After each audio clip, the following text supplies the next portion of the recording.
my work and affiliation with PUA has been such a tremendous zechut and pleasure.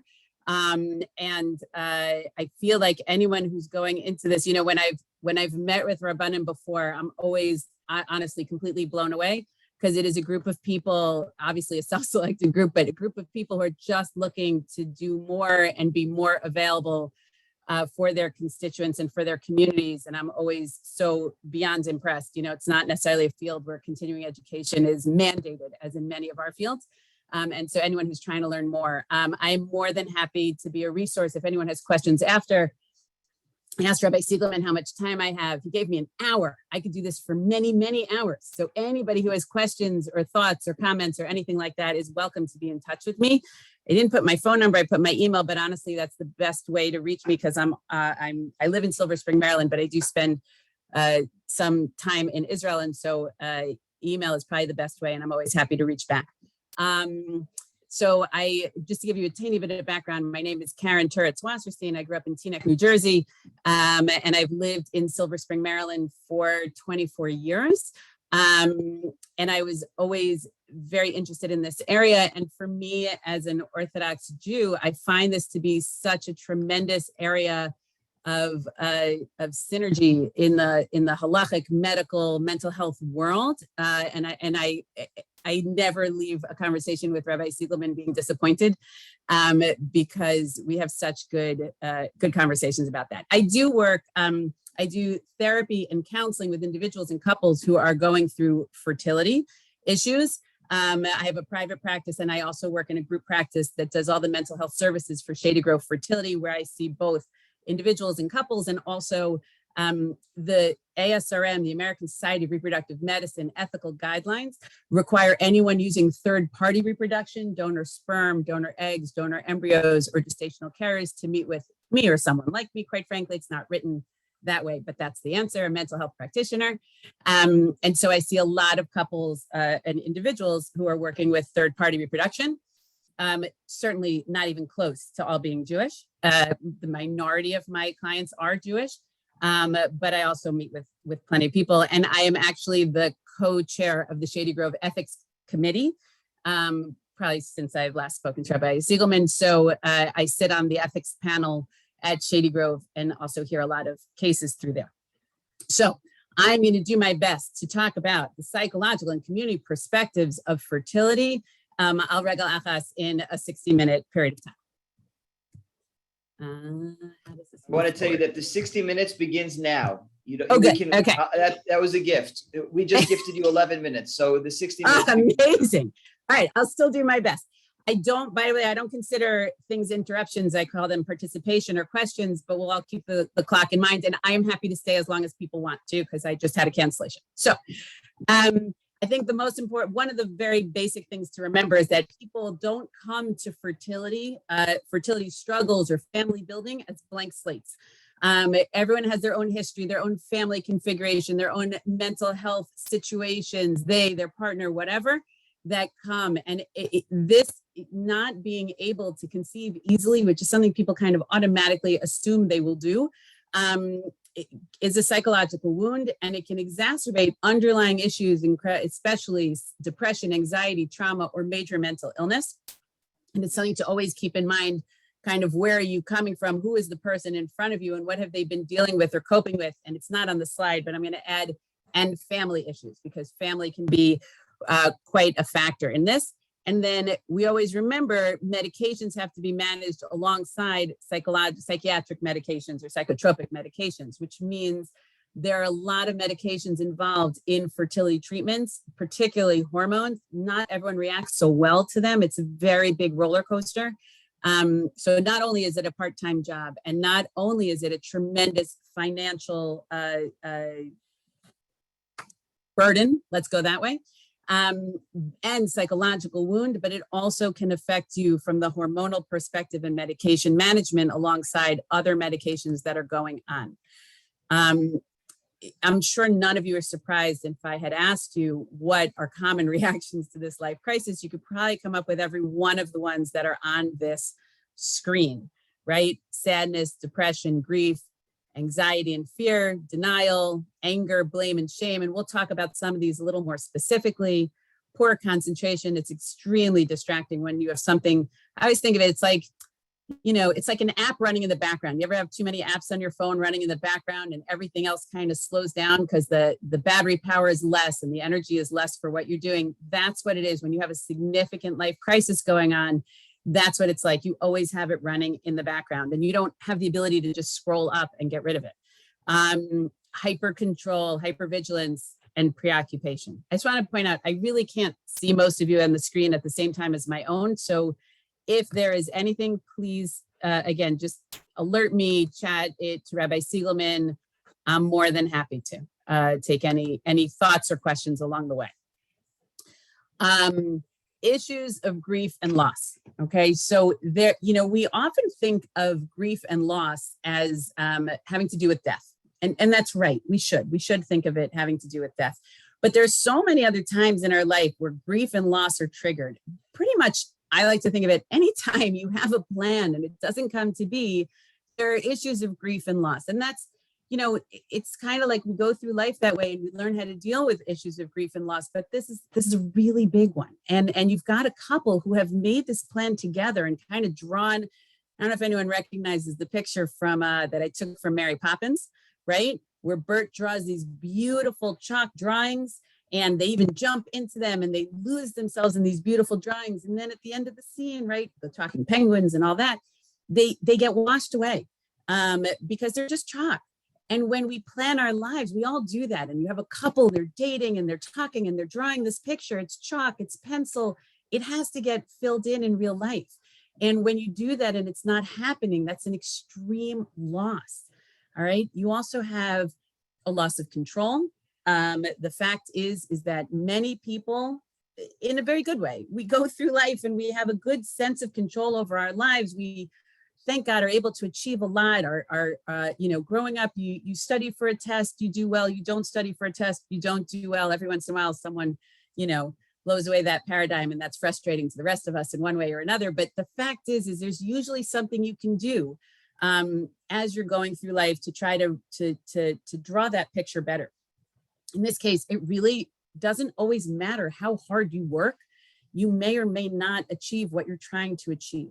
And then sometimes you can always zoom back and broaden that definition of what are you trying to achieve, right? Third-party reproduction is a lot about that in terms of if I can't achieve what I want the way that I thought, maybe I can expand my viewpoints and see if I can add some other elements to help achieve the ultimate goal of what I'm trying to do. Adoption is the same thing in that way, right? A loss of an experience, if you're not able to be pregnant or you're not biologically connected to your children from a genetic perspective, loss of privacy and control of one's body, which should be similar also to other people with long-term chronic illnesses, right? So the poking, the prodding, the medical appointments, someone else being involved in the conception of your child. It's really supposed to be a very, small group of people, just you and your spouse. And all of a sudden there are other people involved in this. A loss of place within your family.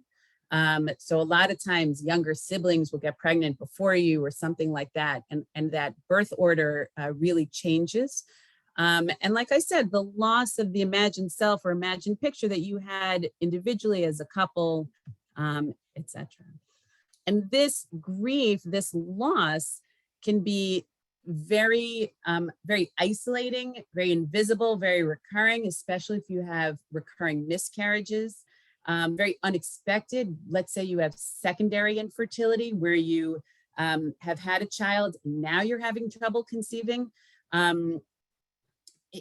Often people don't know, this isn't something people talk about so much, that they're trying to get pregnant or that they've had miscarriages or something like that.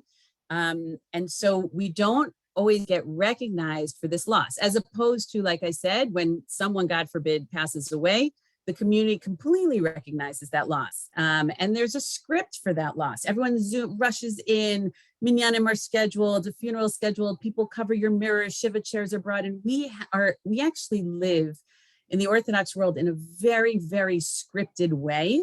We don't think of it as a script, but we do. We have scripts for almost everything. And when we are outside of our scripts, we're not so great always at knowing what to do. And the first step is, I think we as a community are really beginning to understand that. I'll give you a personal example. When my mother passed away 22 years ago, so I was young, still young, but I was much younger. And her funeral was on Friday, and I went to shul on Shabbat, and my brother and father went to shul on Shabbat too. And my brother and father walked into shul, and everybody knew what to do with them, because men always went to shul when they were saying Kaddish and when they were Avelim. And so they were embraced by a lot of people, and people sat with them, and they knew their cues. Everybody knew what to do. But in Teaneck, New Jersey, where I grew up from the day I was born, women really didn't go to shul during Shiva. And nobody knew what to say to me. No one had a chance to pay a Shiva call. No one had a chance to do anything other than maybe come to the funeral. And so nobody sat anywhere near me, like the seats next to me, the seats behind me, the seats in front of me. I don't know if anyone's ever been to Teaneck. It is not really an empty shul. And I was like an island to myself. And I'm not criticizing my parents' friends in any shape, way, or form. They're wonderful people. But to be honest, it occurred to me that not one woman in that room knew what to do with another woman who was out of the house in shul during Avelut. And it just really highlighted to me that sometimes we're very out of our comfort zone because there isn't a script that we have. And this is one of those big areas where that comes up.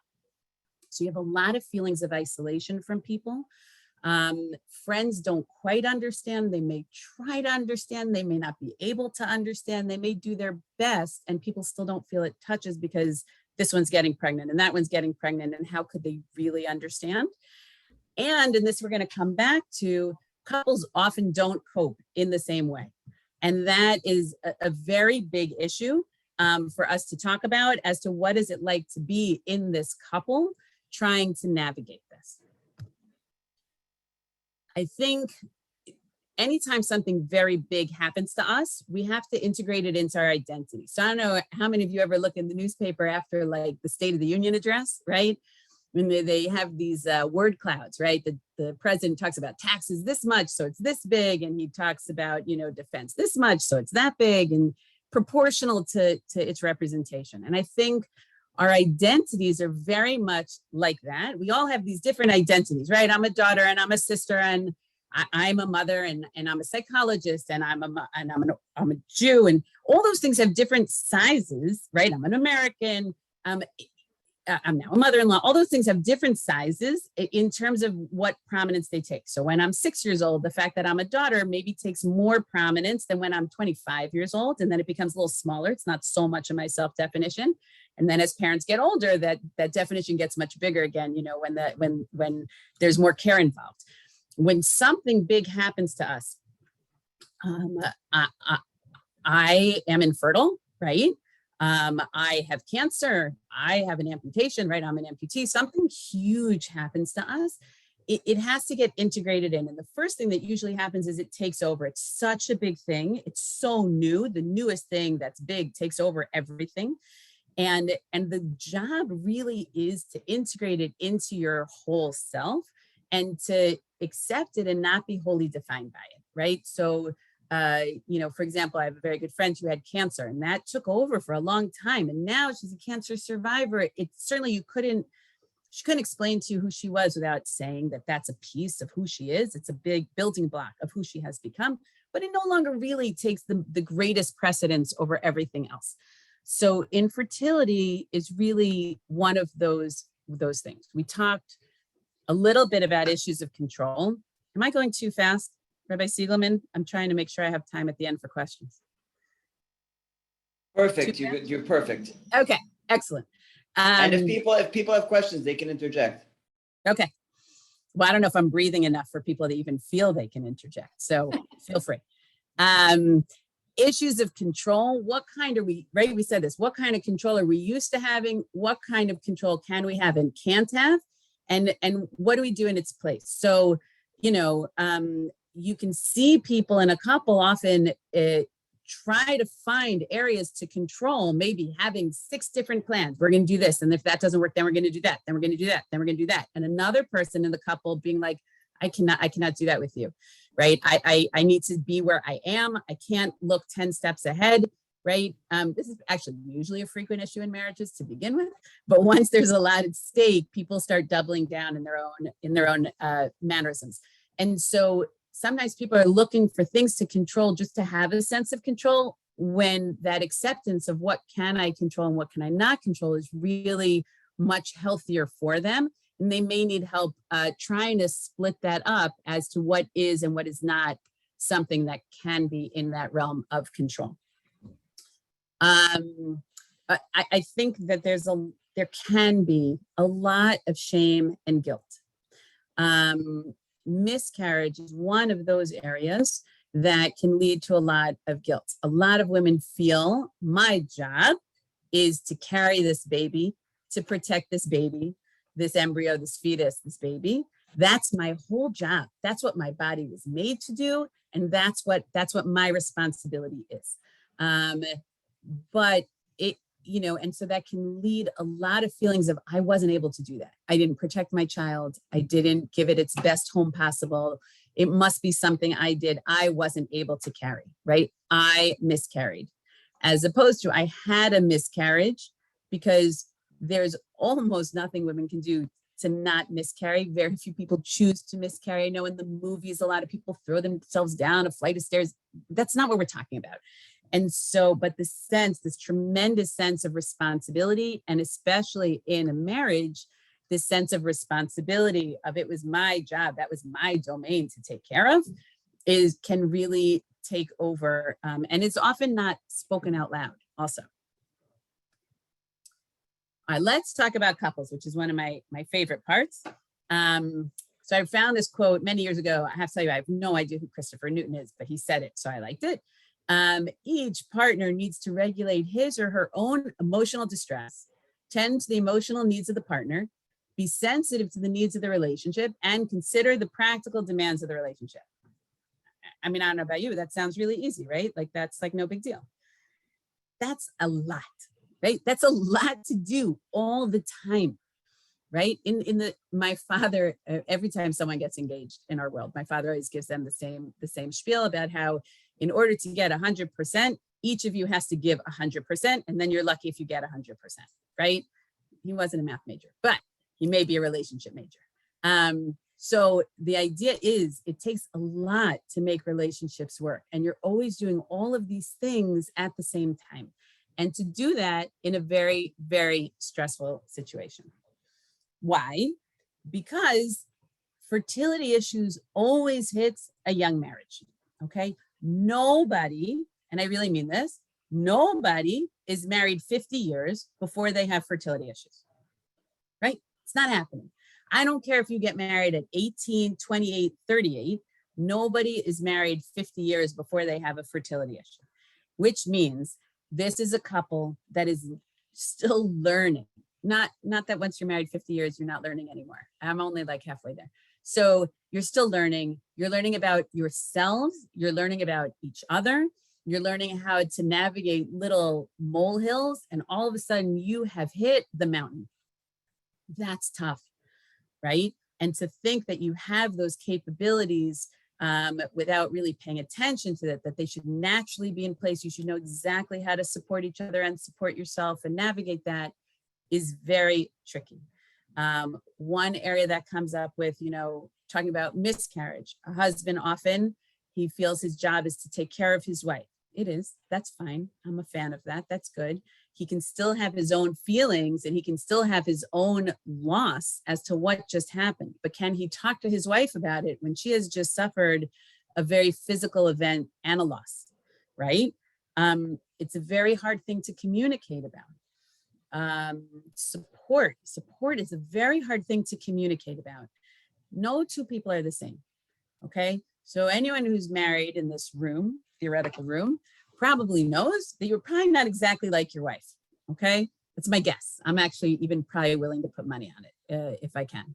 So different people cope differently, and figuring out what your coping skills are and how to navigate what's different about it if they're healthy is hard. I always, one of the big issues for that is that people have different sense of what they need in terms of support and where they want their privacy to be. So I always tell people, if your privacy wall is set so high that you don't get the support you need, you have to lower it. You have to lower that privacy wall to get the support you need. Now, does that mean it has to go down to zero? Almost definitely not. Almost definitely you can get the support you need without, exposing yourself and feeling vulnerable to the entire world. It's not about putting yourself in such a position of vulnerability. But when two people have different views of that, one person wants to remain very private about it, one person needs more support, it's usually the first step, of course, would be to take one step closer to each other, right? It doesn't have to be one way or the other way. How do you take one step closer to each other? Is it okay if I'm going to go stereotypical on gender? So I apologize for any relationship that doesn't fit this. I'm picking it because it's easier to do it this way. But of course, every couple is different. Let's say she needs a little more support and he wants more privacy. Okay. Is it okay if she tells one or two people, but not, her entire world? Is it okay if you talk about who would be good for that, right? It has to be someone you both feel safe with, but is it okay to talk to one or two people and not the 10 people she might naturally want to talk to? Is it okay to navigate how to move one step closer to each other and then reevaluate, are we getting what we both need? That's a really hard thing to do. This is research-based, so I'm comfortable saying it, but of course, that it doesn't fit everybody. Culturally, infertility has been seen as a woman's issue, right? It's only relatively recently that people have expanded to really looking into male infertility, which about a third of the cases are. And often people have more than one factor that goes towards it. But there's almost this automatic assumption that infertility is a female factor. That cuts both ways. I'm gonna totally leave the halachic side of whether people should get tested at the same time or not to anyone in a more halachic position than me, which is I'm assuming everyone would do. But aside from that issue, it's a psychological issue between the couple. There was a great scene in Sugim. I actually just showed this to another group this week where a couple is struggling with fertility issues, and she begs him to go get tested too, that everything is on her. So it often feels to a woman that every treatment, every option is on her when it could be a male factor, and that can be ignored. Even when it is a male factor, by the way, the woman is usually the patient. Okay, even if the man, and I'm not minimizing it at all, has a surgical extraction in order to obtain sperm, she still goes through the IUI or the IVF and all of that. And so often you have women who, quote unquote, don't have a fertility issue, although obviously in their unit they do, who's very much treated like the patient, and that can create issues in the dynamic as well. And it also makes it, because fertility issues has been seen as a female factor for so many years, it makes it also much harder for a man when it is a male factor in terms of getting support, in terms of talking about it, in terms of normalizing it for him. The process is more invasive for women, and they know it, as I just talked about. Childbearing and carrying a child is seen as very central for a woman to her identity, including pregnancy, birth, and nursing. I'm working with a woman right now whose baby it will be induced this week, who's using a gestational carrier. The idea that she's going to be sitting in rooms with women who talk about their birth experiences for quite a long time, it still feels like she's missing that quintessential experience of being a woman. And that's very challenging to work on. Obviously, mothering goes way more than who carries the baby, right? I actually, if I could change something in the English language, I've noticed for a long time that to mother a child means to raise a child, and to father a child means to have given the sperm. There's an unequal balance there, and it should be changed, but I'm not in charge. But the caring of a child is usually also seen as very quintessential to a woman's experiences. Women report more stress, anxiety, and depressive symptoms, and more internalizing. They're often more willing to accept social support and counseling. They often do want to share their feelings, and are often more hesitant to accept the end of treatment. One of the issues in 2022 and beyond is that it looks like there's always an answer, or there should always be an answer. Even idiopathic infertility is one of the most frustrating phrases people hear. What do you mean you can't explain it, right? There are always going to be things we can't explain. And there may always be another treatment you can do, whether you should or at what point you decide to discontinue treatment or move to another avenue is a very significant question for both individuals, couples, religiously, psychologically, etc. The men's slide is going to pretty much be the opposite, but we'll go through it quickly. There's particular distress when the cause is male infertility, diminished sense of masculinity. Often they have more avoidant coping mechanisms like denial, distancing, and withdrawal. So you can see in a couple, if that is the case, if there's denial, distancing, and withdrawal, and the other person has more of a need for support and talking, that doesn't always go so great together. You have to navigate and figure that out. Less likely to use outside supports. I have no idea why there's an asterisk there. I apologize. Less sharing of feelings, more about problem solving, right? And then it often looks like, well, you know, I've had a lot of men who say, well, we're going to do IVF. So problem solved, right? But IVF is not a slam dunk. It's not a one-to-one. If I do IVF, I end up with the children that I thought I'd have. That's number one. It's still a very big thing to undergo. And it's definitely not the way people presume they're going to conceive their children. And like I said, am I here to help my wife? Am I supposed to have my own feelings? And how do I navigate the two, right? If she's the identified patient, so to speak, then that's going to be a question that continues to come up. But, you know, I like to remind people, I'm sure I don't need to remind people in the room, men have feelings too. Apparently we're all human beings, and that comes like with complicated terrain. All right, so this is, you know, I'm in the room and no one even acknowledges me, right? The elephant in the room for a couple. So, trying to forget. Well, so I'll go through a few that are very, very common. Anything can be there, right? It's my fault. It's my fault she doesn't have children. It's my fault he doesn't have children. The very first client I had in the fertility world was a Jewish woman married to a Jewish man, not religious in any way. She happened to marry a Jewish man, which is how she put it. And they had a genetic issue where they carried something that was incompatible with life, and therefore they were going through IVF. Think like Tay-Sachs, okay? And we didn't cover any of the medical sides because I'm assuming you're getting all that from someone better equipped than I. So she said to me in one of the very first sessions, right, non-Orthodox woman, not very affiliated. She said, if only I didn't listen to my bubby and marry a Jew, I'd be a parent by now, right? Totally broke my heart. It was one of the hardest things I've ever heard.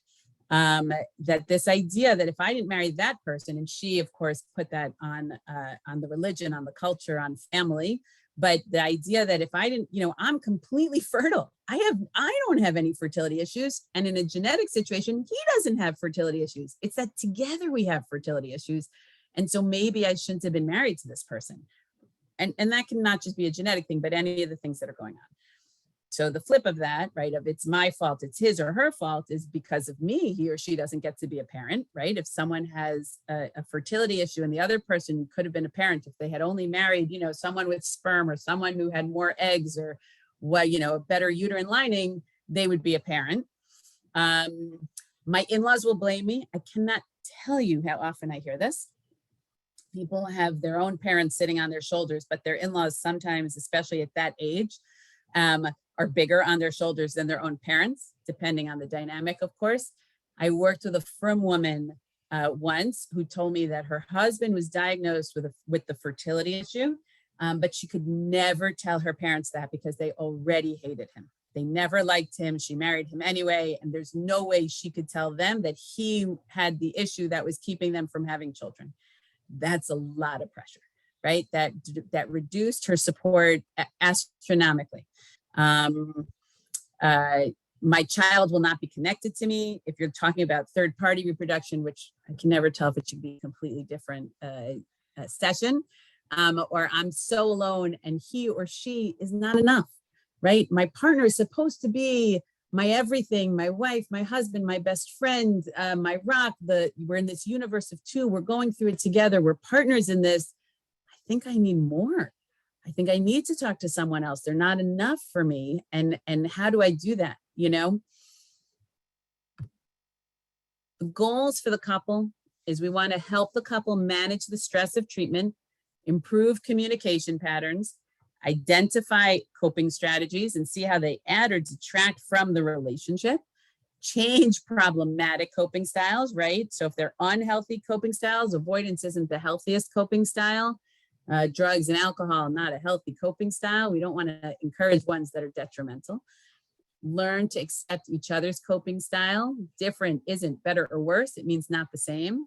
I think when I heard that initially, I read it somewhere. Different isn't better or worse. It's not the same. It's a little shocking. Most people think the way they cope with things is the way their spouse should. And preparing for the end of treatment and building a future together, whatever that may mean. Okay, I'm going to pause. Does anyone have questions, thoughts, experiences they want to share? I just want to poll the audience. I hate that you can't see me. I'm scrolling. I'm looking at faces. Nobody. If I may, so please. The length of time that these therapeutic services tend to take, how do you balance sometimes getting people on board with, two different approaches to how to deal with a very difficult psychological, emotional experience, and on the same time, the clock is ticking on, they want to have children, and there's medical steps that need to be taken. How do you balance those two when what's good for a relationship is to make sure we're on the same page, but on the other hand, maybe the solution is, well, we haven't resolved that we're all on the same page and how to deal with it, but let's go for the IVF, and then maybe it goes away, but it doesn't really go away because you're pointing out all these differences, which are long-term going to affect the couple. So it's a good question. First of all, the medical field is usually like, slow down, make sure you take your time, right? I don't know anyone going through fertility treatments who wants to slow down and take their time. The question is, are they, how they're going through it. It's very easy to feel like I don't need to stop and look at my feelings because as long as I get the baby, I'll be fine. Everything will be fine. I won't have any feelings at that point because I'll just be, in bliss. That's not really how it works. We get, dents and scars from our experiences as well. And it's kind of important to slow down enough to make sure you're in a good place. The other thing I would say is, these feelings of grief and loss in particular, first of all, I don't think grief and loss ever goes away. You kind of like are in a spiral, and every time you hit the same feelings, hopefully you're in a slightly different place. But, fertility treatments themselves are rough. I mean, like rough. So there's no guarantee of success. So let's say someone, the diagnosis is it's a sperm issue and we're going to do IUI or IVF, but not everything always goes according to plan. I can't tell you how many people take cycle after cycle after cycle of IUI, or they try to create embryos and then they transfer an embryo, not every embryo implants. They still miscarry. There can be a million different things that go on. And so to be prepared, even for I think one of the most stressful experiences of your life, you cannot hold your breath that long. This is not like final season and I can hold my breath long enough to get through my finals and then, I'm on summer vacation. It doesn't work that way. So I would encourage people, it doesn't mean you have to stop treatment to get services. It means that I would always, listen, I think two of the best words in the English language are now and. They're tiny, tiny words, right? What is the best thing for me now? What is the best job for me now, for example, may be very different at different stages in your life. Or the word and. I can feel and. I can go through treatment and I can get extra support, psychological counseling, therapy, etc. I don't need to stop what I'm doing to add something else. I think the beauty of being human is that we can actually hold a whole bunch of things at one time, so like the kid goes to college, everyone's like, oh my God, are they loving it or are they homesick? They could love it and be homesick, by the way. Like we are capable of quite a lot and we can stretch ourselves to make sure that we're attending to several things at the same time. Many people I talk to, they say, I'm on antidepressants, I'm in therapy, but I need to put my full concentration on a fertility treatment. So I'm going off the meds and I'm canceling therapy. I don't have the funds. I don't have the time. I have to focus on this. That's a terrible idea. I just don't know how to say it in any other way, right? You do not reduce your supports when you add stress. You add supports when you go through stress. I think one of the tricky things for a Rav or any community leader, but especially a Rav, is that people often come to you and they don't have time/money to go to a therapist. And so they would like you to also be their therapist and really listen to them and work with them on their relationships, on their individual issues, etc., because it's cheaper, more convenient, easier, and they already trust you and don't have to be vulnerable to someone else, right? I'm not looking for business. This isn't a plug for me, but to be able to work in partnership and refer people to get the help and the support that they need outside of the pastoral/rabbinic halachic role can be very helpful when that's encouraged, because this is hard stuff. Did I answer it? I'm not positive. No, it's definitely very helpful. It's a long answer, and you're saying keep trying, keep both up. But I guess we're going to find, as you suggested, people are going to be, well, let's put this aside and just go with that, or put that aside and go with this. And, as a rabbi, as an advisor, you can suggest, hey, let's try and keep all pieces moving forward, and finding a balancing way to keep all the plates spinning is necessary. Sometimes I would recommend slowing down enough to really press the pause button, not just the slow button. So I spoke to a couple of months ago who were looking at, from PUA, who were looking at using donor sperm. And one of them was extremely uncomfortable with it. Forget the halachic guidelines, right? But from they I think got the okay halachically, but one of them really did not want to do that. You should not be doing things like that if you are really uncomfortable with it. You are signing up for a lifelong situation where you are parenting a child that is being conceived in a way that you completely disagree with. You should not be moving forward. Okay.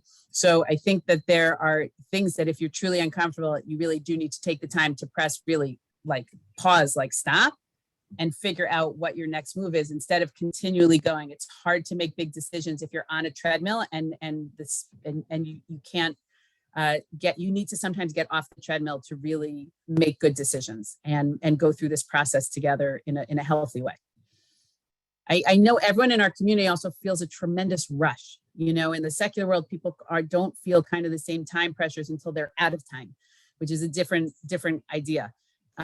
People often, to pause for a month, right? To say, let's let a cycle go, let's pause for a month. You can schedule things in a month is probably a healthy way to go without tremendous consequences for a timeline. And if that should be done, then that should be encouraged, in my opinion.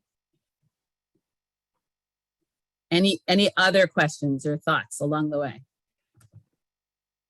I'll just share one brief thought that just to parallel that. I've had a few fertility specialists call me and tell me to convince the couple that they're dealing with to take a few months off because they've been going ahead with so much fertility treatment and it's causing so much stress that the doctor's picking up on it. And the doctor will recommend the patient, and sometimes the patients don't listen to the doctor, so the doctor will call me and say, tell this patient that it's healthy for them, medically speaking, to take 2 months off and don't come to the office. And I've heard that even in those cases, there have been natural conceptions when they really otherwise on paper would need fertility treatment. I just recently, Josh Klein told me this, that the patients that he tells to calm down, take a few months off, many of them have gotten pregnant naturally. So sometimes just taking those months off are actually not just emotionally healthy, but sometimes even physically healthy for their fertility journey. We often need a reset, right? Physically, emotionally, resets are good. It's why, it's why we give kids summer vacation in school, because they need a break. We all need breaks sometimes. And so it's important to look at the whole picture. It's not a stop, it's a pause, and it's okay. And you can regroup and start again. So, just to follow up on that point, right? The dealing with the stress is one challenge to tackle in and of itself. But is there science to believe that the stress is and somehow contributing to the infertility problem? So it's it is the hardest question to ask and one of the biggest questions to answer, because there certainly is research, right? Ali Domar is most famous for her research about the effects of stress on fertility. Okay. And I have so many clients who come in, everybody tells them about this, that, your stress can be causing fertility issues. Now, I like to balance that for a couple, right? There's a point where that becomes its own source of guilt and shame, right? I was stressed, and so therefore I'm not getting pregnant. So man, I should not be stressed, right? It is kind of like, it becomes a catch-22. So I have clients who come in and there's a difference between anxiety, stress. You can do acupuncture, you can do relaxation techniques. Those are good, okay? But to feel guilty about I was stressed and therefore I didn't get pregnant, I do try to remind people that there have been many, many women in much more kind of stressful situations in the world, slavery, refugee camps, the Holocaust, that have gotten pregnant, right? And so it's not like a one-to-one correlation. So you should relax about the stress and not feel guilty about it. Odds are, right? Can it have an effect? Yes, it can. And scientifically, there have been studies about it. But at the same time, if you can reduce the stress about stress, I think that's where we can maybe intercede the most, right? I say, I have a lot of women, there's somewhat magical thinking going on. And I mean that in the technical sense. I don't mean to disparage anyone. When they do a transfer, they're like, if I don't believe this is going to work, I won't get pregnant. And the other night I was up at 3 a.m. and I really didn't believe it was going to work. And that's why it didn't work. If women as a whole could think their way out of pregnancy, there'd be no such thing as birth control, right? If you could say, I don't want to get pregnant, and you wouldn't get pregnant, all the debates about birth control and terminations and everything, none of that would even exist. So it's not exactly this one-to-one relationship between, if I believe, then I'll get pregnant. If I'm stressed, I won't get pregnant. I try to just expand the vision about it, because that idea in itself, and you have so many people, their families like, if you would just relax, you'll be fine. I don't know, right? There are a lot of people that's not going to work for. So it's not really a prescription for it. And I would just reduce the stress about stress. Does that make sense? But yes, there is research that says it. So it's hard for me to completely say that. And I do think that breaks are very important. Either breaks, like Rabbi Seligman is talking about, take a month or two, let your bodies reset, let your relationship reset, let yourselves reset, is very healthy. Even within communication styles, I'll say to a couple, you can say, let's take a half hour on Monday nights to talk about our plans for the treatment for the week. Let's talk about it. And then we don't talk about it, right? And if you need another time to talk about it, you feel you need to express your feelings, we'll take 20-minute increments. We can go down the rabbit hole. We can talk about all our feelings, but then we've got to close those conversations so it doesn't take over everything. And we have times where we are dealing with it and times where we are not dealing with it. Maybe we go to a bris or a birthday party, but when you and I give each other the signal, then we have to leave because it's enough. And then we're going to the movies, we're going for a walk, we're going out to dinner, whatever it is. We have to compartmentalize it, which is not the same thing as denial. It's just healthy compartmentalizing. Just to talk about the other rings that are around us, I do, like I said about before, the lowering the privacy wall in order to have enough support. I always talk to people about the difference between secrecy and privacy. Secrecy is something that you're afraid other people are going to find out, and there's usually an element of shame. Privacy is much more empowering. I get to claim what I share and what I don't share. So I think it's an important distinction for people. I can share what I want with whom I want. It doesn't mean that there has to be an element of shame for it. And people can navigate what that means. Mikvah is actually a very tricky time, especially if you've been undergoing treatment and you are going to mikvah when you really had hoped you would not be going to mikvah for months and months and months, or if you miscarry and the mikvah woman may not really understand what's going on for you. And I've worked with some mikvah organizations and had some vignettes, which I definitely don't have time to do today, about what that might be like for a balanit, for a mikvah woman, and how to be sensitive to that. But someone may choose to share with their mikvah attendant, someone may not. Someone, saying, a mikvah woman who's like, oh, Shana Rishona, I hope it's you in the right time, when someone is having a very fresh wound, may or may not be so helpful. So who do you share with? When do you share? How do other people's comments hit you? Can be a very tricky world to navigate. we live in a world where people really are in cohorts. Everyone kind of gets married around the same age. Everyone starts having a kid at the same age. In different communities, you'll notice different spacing of children. I had a very good friend who lived here in Maryland with us, and their kids, they had like 3 kids, and they were the same age as many, many other families. And then they moved to Boston, and their kids were just a little bit off of everyone else's spacing, and everyone else's kids kind of hit the same grades, because there's a sub language of how to space your children in different communities that's not even necessarily spoken out loud. And it doesn't always have to do with hashkafa or halacha. It may just be the norm that develops and no one even realizes. So we pretty much live in very conforming communities where, even though it's not true that everyone's the same, when you feel different, it certainly feels like everyone else is the same. Everyone brings their kids in for tkiyat shofar, and you don't have a child to bring. Kol Hana'arim is a very tricky time. I probably see more Jewish clients in Tishrei and in Elul than any other time of the year. It's an especially sensitive time as to how we work in our communities. I'm going to skip this. Okay. Finances, especially in America and Israel, the situation is a little bit different, but fertility treatments cost a ton of money, okay, to say it very, very quickly. And even if insurance covers it, it may not cover all of it. So it may not cover, let's say, the medications. I ran a group last night, and the women were all talking about whether there were discount pharmacies or people could trade or give each other leftover medications. I have no idea if that's legal. I highly think it's not, but that was the conversation a little bit. So what is and is not covered is very tricky for people.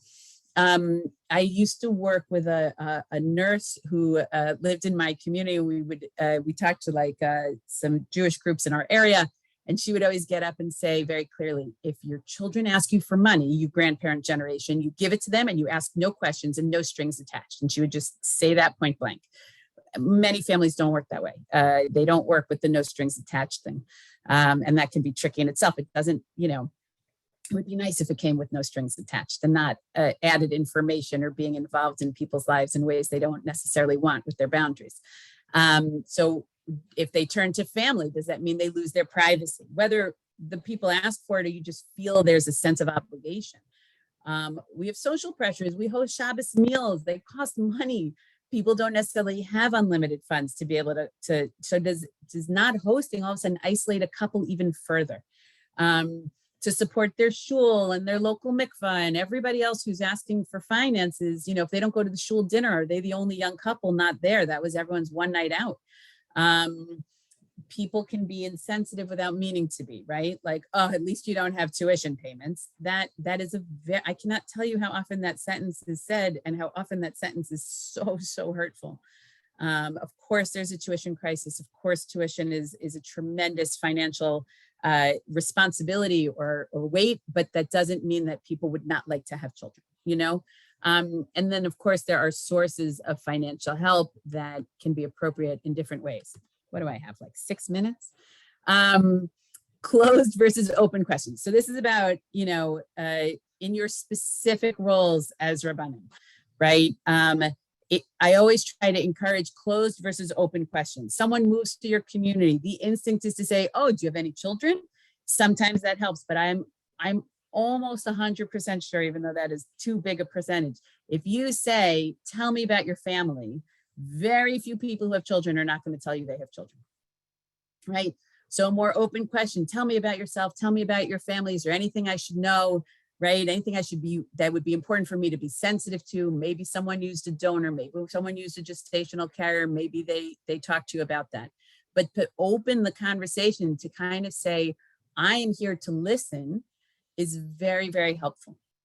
Who would you like to be included, etc. I mean, I know, well, sermons, I have a friend and we go there for Shabbos at least once or twice a year. And I promise you, without fail, the Rav in the shul, every single time I'm there for Shabbat, says something in his sermon like, we all know what it's like when your children are in school and we all know what it's like when our children at the Shabbos table do. Every time he says it, every time my friend looks at me, she's like, I know you're going to be upset with him. And it's true because it's not true that we all know. right? We all know what it's like when our baby wakes up at night. We all know what it's going to be like when the Manishtana is said by our youngest. It's not true. And so to just, expand that and try not to say things in such a specific way might be very helpful. And people talk about this, by the way, in terms of singles in the community, divorcees in the community, people with fertility issues in the community. It's the same thing. I just apply it to my specific area that I delve in. But you should feel free to expand that to all of those. So halachic questions, I think it's always helpful, and I'm sure you all do this, to always remember that there's a person behind the question. Why are they coming to you now? What are they looking for? Are they looking for the halachic answer? Are they looking for the halachic answer plus, some pastoral care, some understanding as a human being? I believe, and Rabbi Seelman, Rabbi Weitzman might disagree, but if you don't know the halachic answer, I think it's okay to say, let me get back to you on that, right? But how are you doing? Can I follow up to see if you're doing okay? Should I reach out to your wife maybe, or should I reach out to your husband? How do you, I would like to respect your privacy. Is it okay if I follow up? Always only offer things that you're willing to do within your own role. And I didn't have any time to figure out who you guys are, but you can tailor it to your specific roles as to how that goes. I'm sure I don't need to really talk about any of the common religious issues, but the ones I hear from clients is, I have many women saying it's like Tanakh, God is punishing me. God is, Hashem Sagaret Rahma. That must be what God is doing. Purvu, I'm sure you've all talked about that endlessly as to what that means. But from a couple's relationship, it's a very tricky thing, right? I'm keeping him from fulfilling his mitzvah, or because I have the mitzvah, my wife needs to undergo this, or whatever way that gets formulated relationship-wise. The genetics we talked about, the mikvah we talked about, and I can't see what I wrote over there that says don't forget, but I'm sure it's very important. But you're all, don't forget mental health professionals. Thank you. To work hand in hand. Thank you. So selfless. It's unbelievable. Your humility is inspiring. What I keep telling you to talk to the psychologist. It doesn't seem humble at all. It's just as a whole, I think it is really helpful to encourage. Listen, as a mental health professional, I would encourage anyone to talk to their Rav. And I think it's just important not to overburden any particular, everyone has a different strength that all honestly blend together to really help someone in a like a symphony sort of way, is the way that I really like to think of it. To quote my mentor, Rav Gideon Weitzman Shlita. So Rabbi Weitzman always says, we don't want doctors paskening shilas, and we don't want rabbanim paskening medical questions. And the same thing is true with mental health professionals. Once we pass the line where it's beyond the scope of the rabbi's training, he shouldn't be paskening these types of shilas, just like we wouldn't want the mental professionals to get involved with something beyond the scope of their profession in the halachic realm. So the relationship is absolutely critical. I 100% agree. You see Rabbi Weitzman shaking his head, so I appreciate that. I would quote him anytime. I think, listen, when I get a Pua Cares call and I call someone, the very first thing I ask them is kind of like, give me a little sense as to who you are and hashkafically where you sit, right? Saying I'm a Dati Jew tells me a little, right? It tells me kind of the most important piece, but the rest of those pieces are incredibly crucial. And I know that not just hashkafically, halachically, community-wise, those are all pieces that have to, you need to know who you're talking to. I never try to pretend I'm anybody than exactly who I am and where my background is, but I always want to know who they are and who I'm talking to, because it's going to make a big difference as to what some of those community, norms and aspects are, and what people's expectations are. And by the way, what that picture they drew together looked like, and how they're going to be able to draw it together continually, hopefully. I think we talked about mikvah a little bit. It is, I just did a presentation with the Mikvah Muna Society last year in Silver Spring. That was on Zoom because of the pandemic. So we had like hundreds of people, as opposed to if we had gone to, to Shomer Yamuna and had 20 people in the room. It was really fascinating.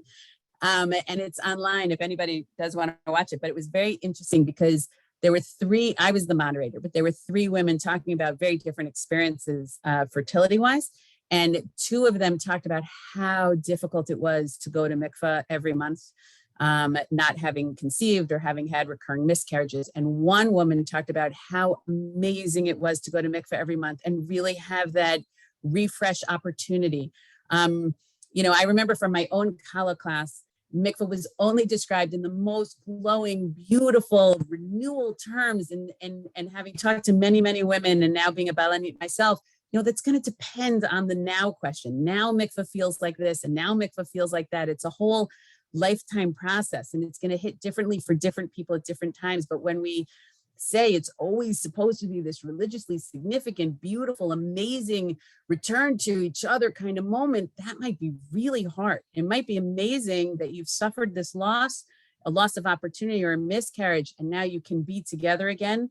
And it may be very difficult as well, because it's really solidifying that loss in a lot of ways. So it really can vary. And I think people just need their opportunity to have whatever experience they're having without the pressures of feeling they need to have it, in a certain way to do it right.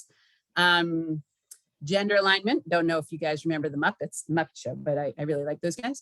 As a Rav, you are men, okay? And that means that there's, when you're talking to a couple, right? And you're talking to a husband and a wife, or you're talking to one or the other, there is this gender difference or gender similarity with one of the people in the couple. That's fine. I think we just have to acknowledge it, okay? I think it's super important to realize that it may be uncomfortable for a woman to talk to you. It may be more uncomfortable for her husband to talk to you. He may come more with a halachic shaila, but really need that understanding and not be able to tell you that. He may absolutely not want that. She may want to talk to you. I know a lot of Rabbanim say, to talk to their wives. Maybe your wives do have that role. Very often they don't have that role. Many women want to talk to you specifically. It's hard. This is a hard thing to talk about because we're taught about tzniut and privacy. And that's, and a lot of that just comes with my personal pet peeve is I would really like to redefine the word tzniut to mean dignity and not modesty. I haven't found a situation yet where if you translate it as dignity, it does it a disservice. I think we treat people with dignity. I think we present ourselves with dignity. I think it's super important, but I think sometimes that gender difference can come at the expense of a question or a relationship, and that it's just something to just be aware of. And so, like I said, that can make it easier, harder, or both, or neither at the same time. And sometimes things are both. What if you ever, as a Rav, have fertility issues yourself? Okay, because that happens. I often teach at YU once a year, and I when I teach Rabbanim who are in their, or future Rabbanim who are in their 20s, they all leave shell shocked. So please don't take it that everyone is going to have fertility issues. But what if you as a Rav have fertility issues? Or you can take this to any other issue that people come to you with, your own grief, your own loss, etc.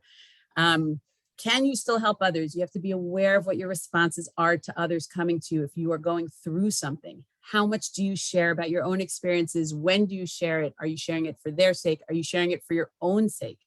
Do you have displaced anger at others? Maybe displaced anger at people who are not having fertility issues, and you're at simcha after simcha after simcha, and shalom, simchat bad and shalom zachar and bris over and over and over again. Does that make you angry? Do you have displaced bonding with the people who are maybe having the same issues as you? I know I'm saying the same things over and over again, but don't isolate. Who is your support system?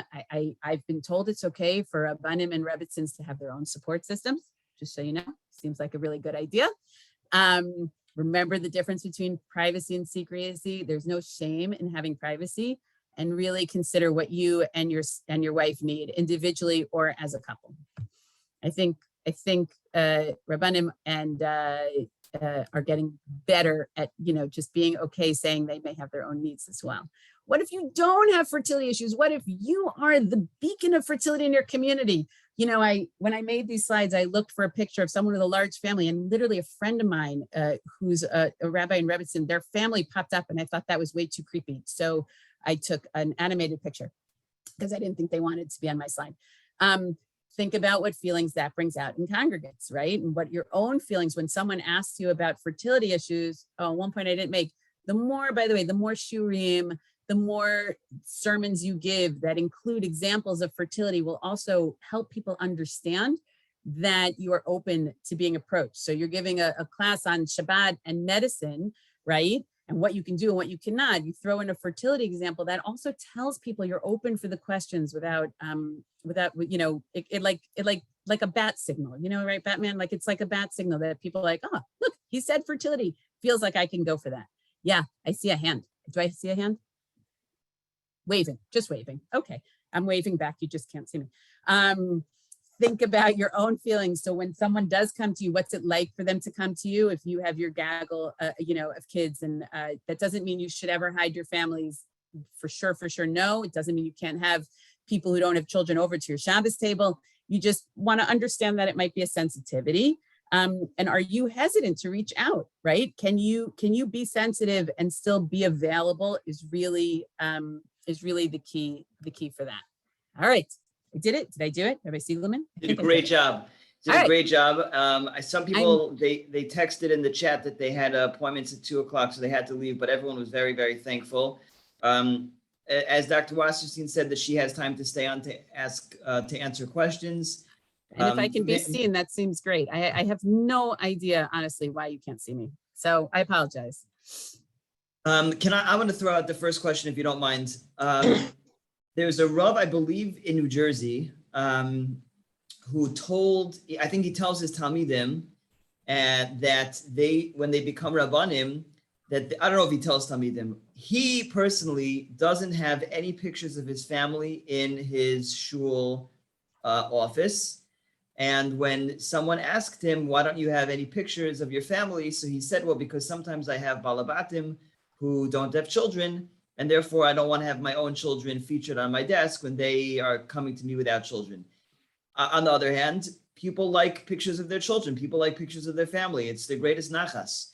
So do you think it's inappropriate to have pictures of your family? And if you do think it's inappropriate, is there a balance? Or should we be saying no, at the expense of me decorating my office with my family? I do things for my balabatim, and that's the approach. We have to be sensitive.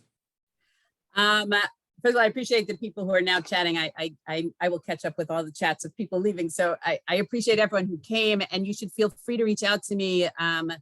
Maybe I should put my phone number in the chat. We have a chat amongst ourselves. So I will certainly share your email, and the recording of the whole thing will be available for everyone, yourself included, Dr. Wasserst. Okay, so, and I'm leaving for Israel tomorrow, so I will be 7 hours ahead, but email is great. So I would say this, first of all, it is rare to go into, there are two different kinds of pictures in an office, right? To be frank, there are pictures on the wall, and then there are pictures on your desk that kind of face you.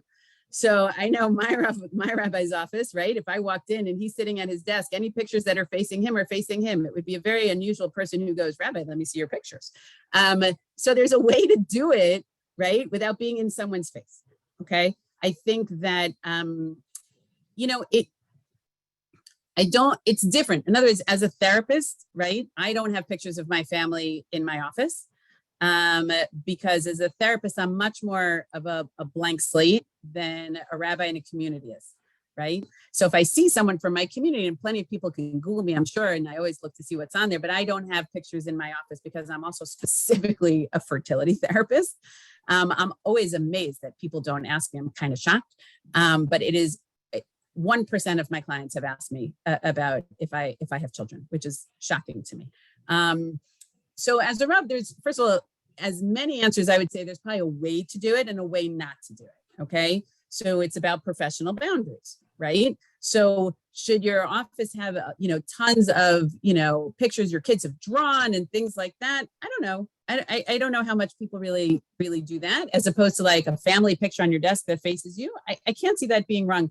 The truth is, in a question like this, there's no right or wrong answer. Okay. So what's one person's boundary is another person feeling like they're not being themselves. So I think everyone in your community, if you're the Rav of a community, they know if you have children, right? They know if you're married, they know if you have children, they are aware because you're in their lives in every other way. Their kids may be, you may have one child and then have secondary infertility and their kids the same age and you're having play dates. Like the boundaries are very different than for a therapist. Right? I wouldn't see someone if my kid is having play dates with their kid. That would be inappropriate. I would refer them to someone else. My kids are much older at this point, but that, right? So I think there's no right or wrong answer. There's a way to do it. If you find that you have a picture and someone is sitting there and you realize, wow, that feels like it's glowing and I'm so uncomfortable, then you'll change the picture. You'll change the direction of the picture. You don't need, you'll notice your own reactions to whether that makes you feel almost like there isn't the right environment in your office. You can always change it. But do I think you have to pretend that you don't have a family? You're not going to get away with it. So there's a difference between being in your face and pretending, right? And so it's always about striking that balance. If you find you're uncomfortable, change something. That's what I would recommend. Like, follow your own gut. And, it's like I'm hoping this works. It's like the Kvater idea. Some people who have had issues with fertility hate being always asked to be the person bringing in the baby. They're like, it is highlighting me and I don't want that. And it embarrasses me. And why am I always the person, right? And then other people are like, please ask me. To not ask me doesn't give me the opportunity and the skula, etc. So, it's how you ask. Listen, if it works for you, if you're comfortable, we would love for you to be the kvatzer. But if that's not comfortable, you please let me know, and that would be okay with us, right? It's just trying to understand what it might be for someone else and giving them a little more room to be free to express how they feel. Thank you. I just wanted to say, I think I echo lots of people's ideas. It was excellent and informative, and I think a comment that I wanted to send every single slide. But just on I'd say two things. First of all, on Rabbi Siegelman's point or question, you've got to be genuine, and there's something about being disgenuine that people don't like either. And I think it's true with our kids in many situations. So all of us have balabatim, have kids who are off the derech. If you have kids off the derech, great, then you have a bond with them. If you don't have kids off the derech, then should I not? My kids shouldn't come to shul because all my kids are from, and there's a guy who doesn't have from kids. There's at some point it becomes overly sensitive. You have to live your life and you have to be empathetic with other people, even though I'm not going through what they're going through in many areas. And I think it's very important in all Rabbanut. There's a tremendous amount to say that if you take this same presentation and change some of the details, it could be very appropriate for many other issues in Rabbanut, which I think is true for many mental health issues. I just want to share one story that's not a poor story. It's actually from my own communal work here. There's a woman who's a neighbor of ours. She lives a minute from here, and she was actually balei tshuva, and they had 3 or 4 children. And in the last pregnancy, she had a terrible hemorrhaging, and they had to do an emergency hysterectomy. And that was it. She was going to have no more children. So I think I had 4 or 5 children. That was it. And the mohel at the brit of this last child, that everybody in the room knows the story, apart from the mohel, that she's now lost her uterus, and this is, mamash a miracle she's here. The mohel, out of being a nice guy, like many mohelim say, he said, "We'll meet next year, Bezrat Hashem," which is very appropriate at many times at Brit Milah. It was incredibly inappropriate at that point. And I think that it was there was a distance about what I'm sure that it's such a nice thing to say for most times. It's inappropriate for other times.